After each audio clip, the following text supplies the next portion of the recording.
Hi there, and welcome to The Daily Gardener, an almanac of garden history, literature, and small botanical joys.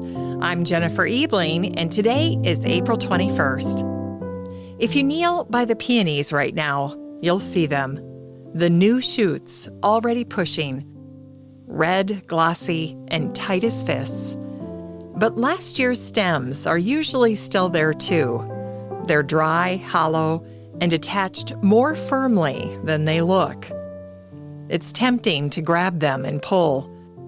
They seem finished and useless. And then you feel the resistance. That old growth is still holding to the crown. And if you pull too hard, you feel that sickening give, the new stem coming with it. So you learn, not yank, but clip. One dry stalk at a time. Slowly, close to the base, leaving the roots and buds undisturbed. It's something most of us learn once, the hard way. How to clean up peonies in the spring. Here's today's garden history. It was on this day, in 1838, that the Scottish-American naturalist John Muir was born. John is often remembered as a preservationist, a man of granite and glaciers, of vast skies and higher ground. But before the monuments and before the movement, there was a botanist on foot. In 1867, John set out with what he called his 1,000-mile walk. He traveled from Indiana to the Gulf of Mexico with almost nothing but bread, tea, and a small botanical press strapped to his back. John wasn't sightseeing. He was studying what he called the plant people of the South, reading the land the way others read Scripture.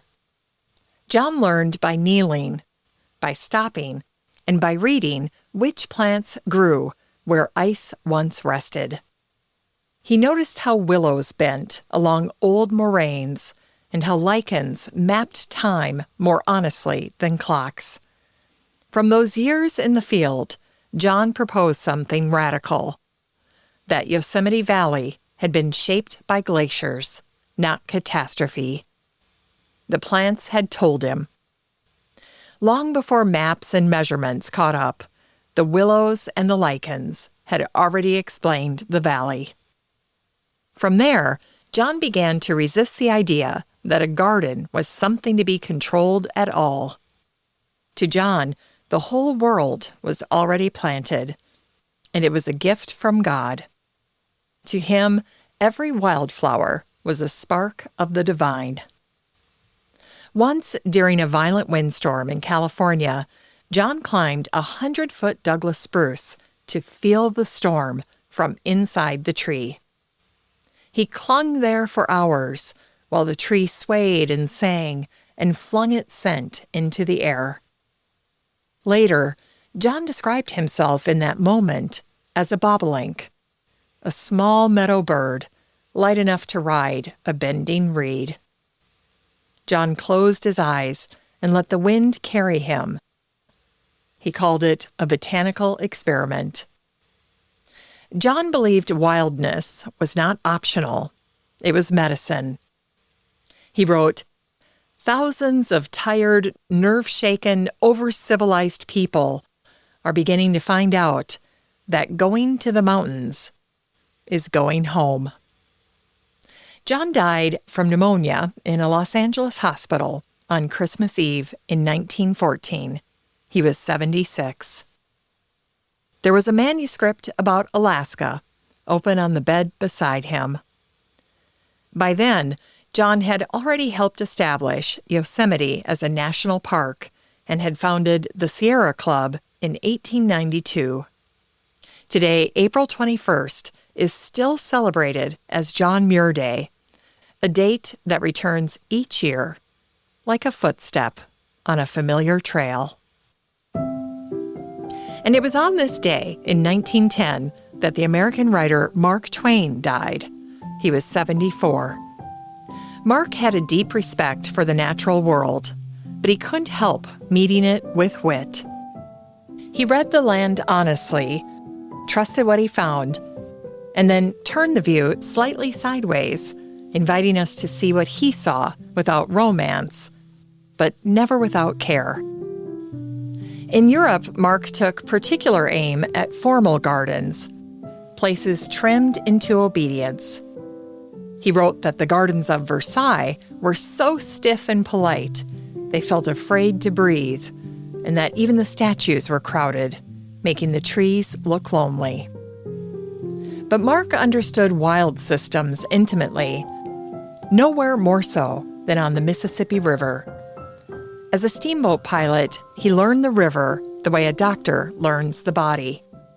Its moods, its warnings, and its dangerous silences.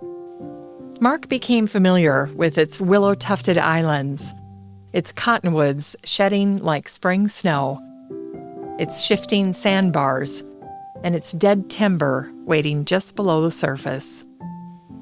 And with that knowledge, something was lost. Mark wrote that once as a young man, a sunset on the river was pure beauty, golden red, with glory spread across the water.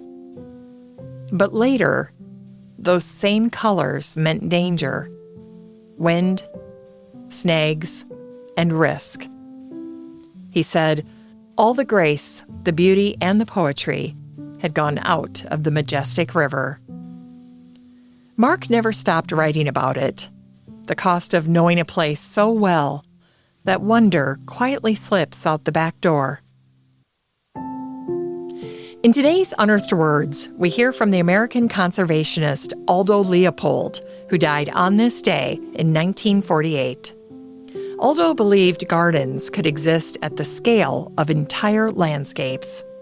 In Wisconsin's sand counties, Aldo purchased a worn-out farm with thin soil, exhausted ground, and nothing picturesque about it.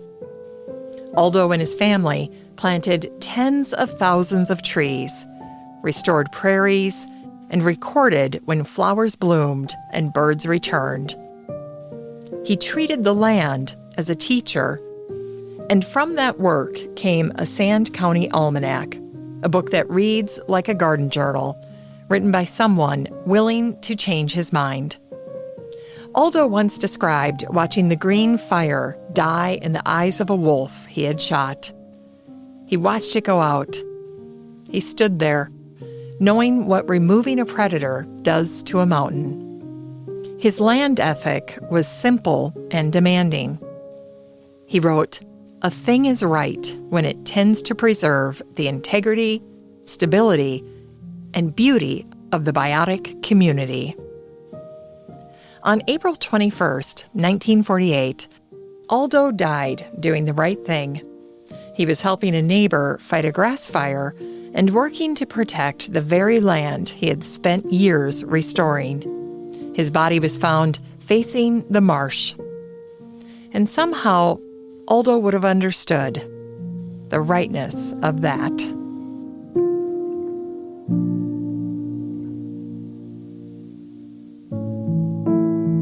It's time to grow that garden library with today's book, Flowering Outdoors by Margot Shaw. This book is part of Flora and Flowers Week here on The Daily Gardener, and that means all of this week's book recommendations are devoted to flowers. Flowers as beauty, as history, as living culture, and as the art of making a moment. Margot Shaw is the founder of Flower Magazine, and this book invites us into gorgeous garden gatherings where blooms lead the conversation on loggias, terraces, and outdoor rooms meant for lingering. In this book, flowers are not formal, they're generous. In the foreword, the legendary designer Bunny Williams writes, "From the first issue I ever received of Flower Magazine, I knew I had found a soulmate in Margot Shaw. We share a passion for flowers, gardens, home, and entertaining, and in her new book, Flowering Outdoors, she not only shows how to live in a garden, but how to entertain in the garden. Page after page will give the reader a feast for the eyes, as well as ideas to try themselves. And Margot herself offers a simple invitation. Come along with me to celebrate at parties imbued with flowers and stroll through some gorgeous gardens. This is a book about abundance, but not excess, about using what's growing nearby to shape moments worth remembering. And finally, here's something sweet to ignite the little botanic spark in your heart. It was on this day in 1816 that the English novelist Charlotte Bronte was born. Charlotte was more at home on the moors than in any drawing room. The hills behind Haworth were her garden, wind-scoured, purple with heather, and lit in early spring by gorse burning yellow against cold stone. Elizabeth Gaskell, Charlotte's friend and biographer, once wrote that while Charlotte was ill or grieving, the sight of gorse in bloom could bring the light back to her eyes. Charlotte called herself a hardy little plant, small, unshowy, but capable of rooting in the cracks of a wall and blooming anyway. Charlotte pressed flowers into books, named them carefully, and walked for hours to gather mosses and wild blooms, not to tame them, but to remember them. Charlotte once wrote, "I should miss the moors. They and the severe, bracing climate are necessary to my existence." Charlotte died on March 31st, 1855, at 38 years old. Jane Eyre, published 8 years before, had already changed what readers believed a woman's interior life could hold. Today, Charlotte's birthday arrives just as the first moorland flowers begin to return. Bilberry, gorse, the kinds of plants that know how to live in thin soil and hard weather. And that feels right to honor Charlotte. As we close the show today, remember some gardens ask us to wander. Some ask us for repair, some make us laugh, and some simply live with us side by side. Right now, the peonies are just pushing up. If you look, you can see the red tips poking through the soil that hasn't fully warmed. Rhubarb is also nosing up, and the hostas are folded tight like fat cigars.